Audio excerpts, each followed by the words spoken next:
everyone. This is Coach Michael Finley from Bermuda CMS team. He'll be able to take your questions. Thanks, Manny. Yes, coach. Tough last year. Not a good run for your team in this round. How you sum up the game and the result for your team?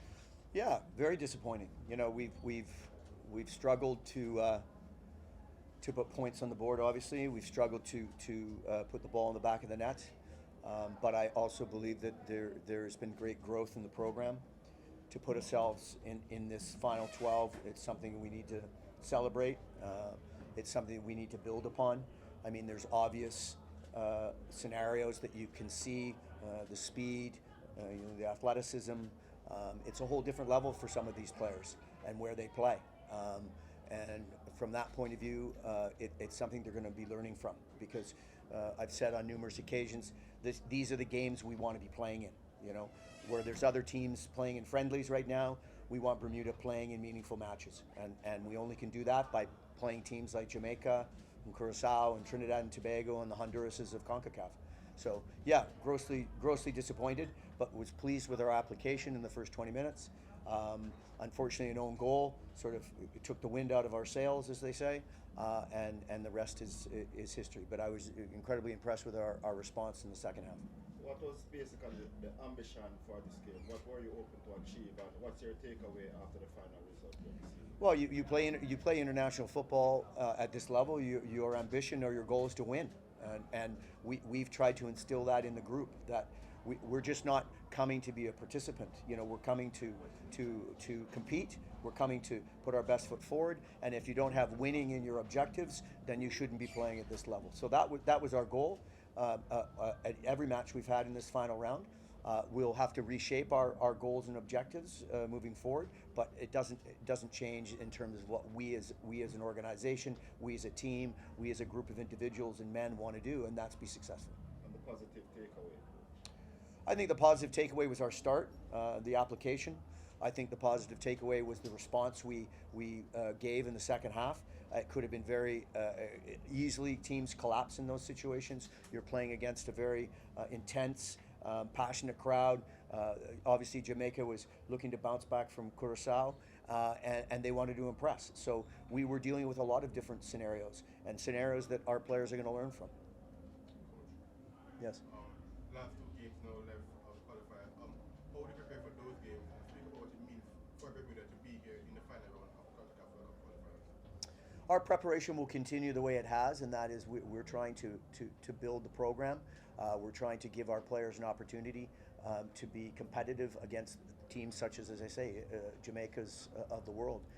In terms of what we're doing in there is we've got to learn some of the nuances of football at the international level, which has a lot to do with assessing, evaluating, and reacting to things that happen very, very quickly. As you can see, transitionally, Jamaica is an incredibly dangerous group of players. Their physicality, their speed and quickness, and that's something our team will have to learn from. And that comes from the way we play, the way we set up, and the things we do when we get together as a national team. What it means to be here, it's an incredible achievement for these players. Look, the reality, guys, is have a look at the team sheets. Okay, let's be pretty simple here. Where our players are playing versus where the Jamaican players are playing. The constant competition, week in and week out.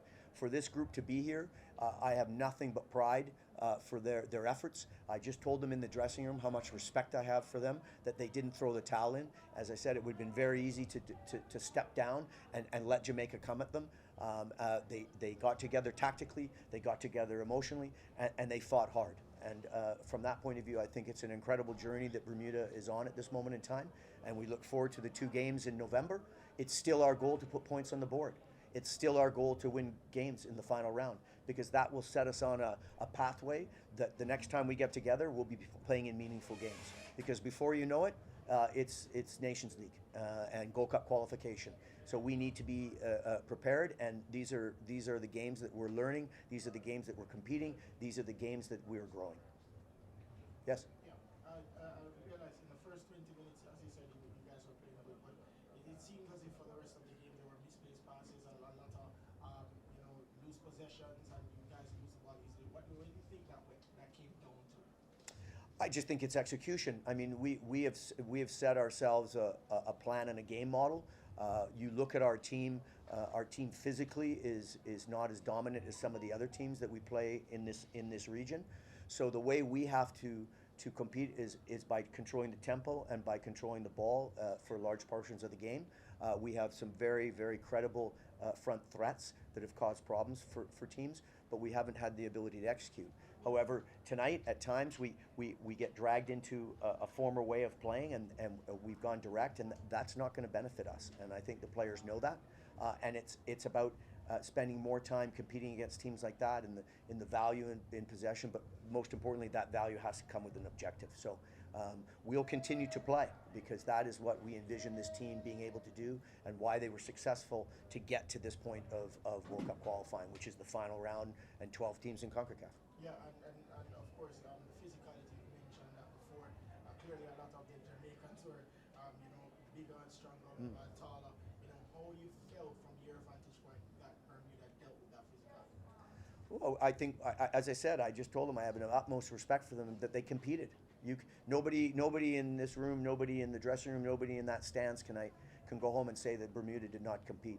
Bermuda competed, and yes, when the physicality is not on your side, it's very difficult. That's why I say one of the ways that we fight physicality is by having the ball on a more regular occasion, to control that tempo, to stay away from those physical encounters, to stay away from getting into direct play, balls into the box, balls in the air. That's where we will struggle. So we have to work our way through this, and we have to prepare for the next games that come in November, because from our point of view, we'll become spoilers.